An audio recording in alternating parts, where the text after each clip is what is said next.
Selamat pagi semuanya, khususnya mahasiswa D3 Rekam Medis dan Informasi Kesehatan, Sekolah Tinggi Ilmu Administrasi Malang. Selamat berjumpa kembali dengan saya, Ibu Suhartina bersama Ahmad Hoirul Anwar.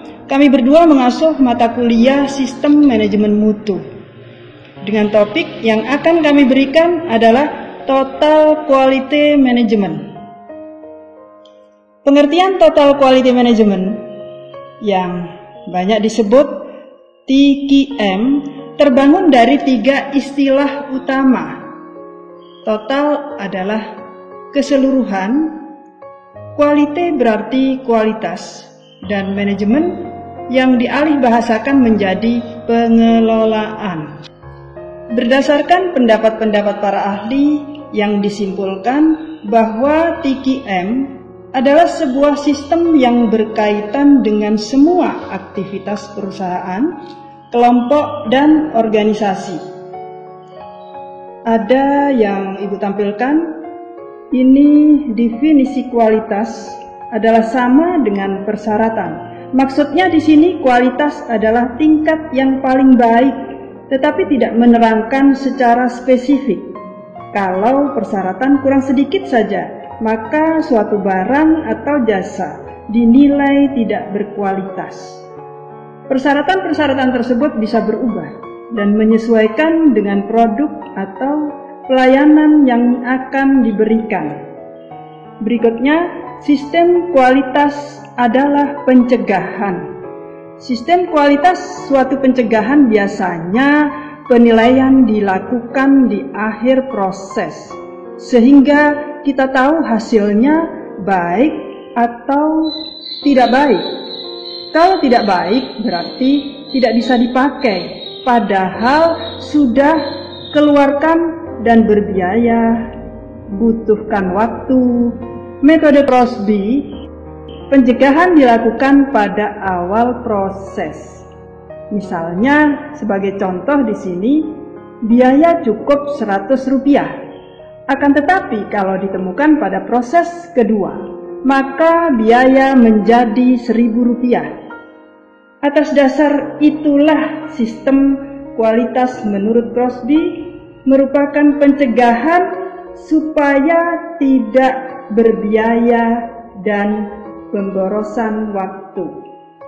Yang terakhir di sini menurut Crosby, kerusakan adalah nol, yang dikatakan zero defect, merupakan standar kinerja yang harus digunakan.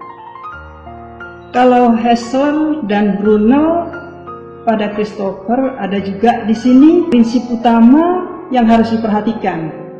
Yang pertama, kepuasan terhadap pelanggan. Yang kedua, respon terhadap setiap orang. Yang ketiga, manajemen berdasarkan fakta. Dan yang terakhir, keempat di sini adalah perbaikan yang berkesinambungan. Agar dapat sukses, setiap perusahaan perlu melakukan proses secara sistematis dalam melaksanakan perbaikan yang berkesinambungan. Konsep yang berlaku di sini adalah siklus plan, do, check, action atau PDCA yang terdiri dari langkah-langkah perencanaan, pelaksanaan rencana, pemeriksaan hasil pelaksanaan rencana, dan tindakan korektif terhadap hasil yang diperoleh. Total Quality Management atau manajemen mutu terpadu pada rumah sakit menuntut keunggulan-keunggulan pelayanan kesehatan seperti kecepatan, daya tanggap, kelincahan, penanganan tindakan dengan kompetensi dokter serta perawat dan tenaga lainnya. Salah satu perbedaan antara Total Quality Management dengan pendekatan lainnya adalah adanya upaya peningkatan kinerja dan bagaimana meningkatkannya. Dalam hal ini, upaya yang dimaksud adalah untuk meningkatkan kualitas kinerja rumah sakit sebagai sebuah produk nyata daripada mutu kesehatan. Implementasi Total Quality Management dalam dunia kesehatan dapat tergambar pada 10 unsur utama. Tetapi Ibu cantumkan hanya 5 unsur di sini.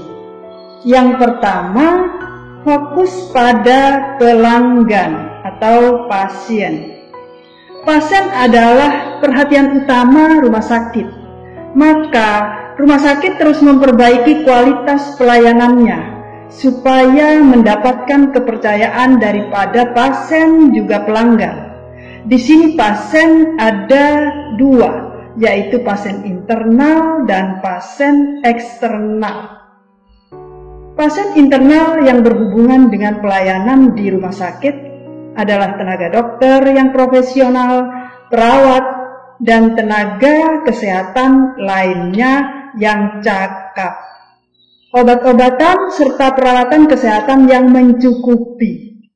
Sedangkan pasien eksternal berarti di sini adalah evaluasi daripada pelanggan atau pasien yang berupa masukan, saran untuk perkembangan rumah sakit itu sendiri.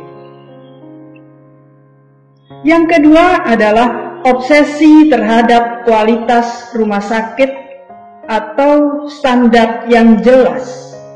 Standar pelayanan minimal atau SPM rekamedis dalam Kepmenkes nomor 129 /Menkes/SK/Romawi 2 2008. SPM adalah ketentuan tentang jenis dan mutu pelayanan dasar yang terdiri dari yang pertama ini kelengkapan pengisian dokumen rekamedis kurang lebih 24 jam setelah selesai pelayanan rawat jalan atau setelah pasien rawat inap diputuskan pulang, yang meliputi data pasien yaitu identitas pasien, anamnesis, rencana asuhan, pelaksanaan asuhan, tindak lanjut, dan resume.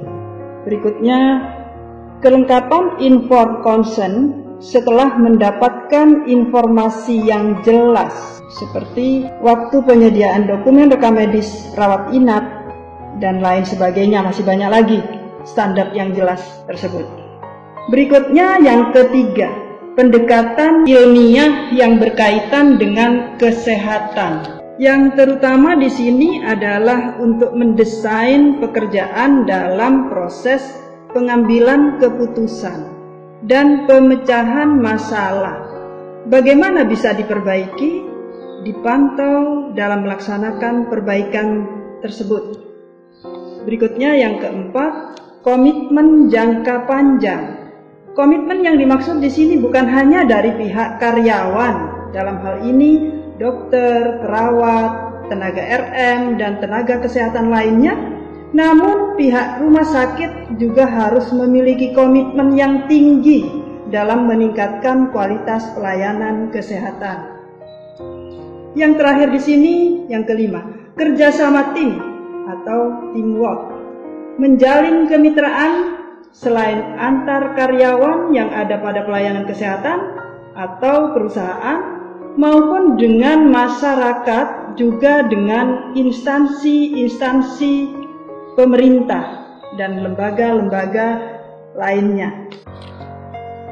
Terdapat beberapa ahli yang merumuskan prinsip-prinsip TQM yang salah satunya adalah Bill Kruse 1995 bahwa total quality management setidaknya memiliki 4 prinsip utama.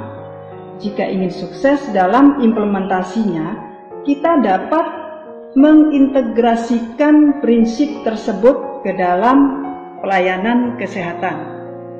Yang pertama, program TQM harus didasarkan pada kesadaran pada pentingnya kualitas dan segala aktivitas kesehatan yang ada di rumah sakit.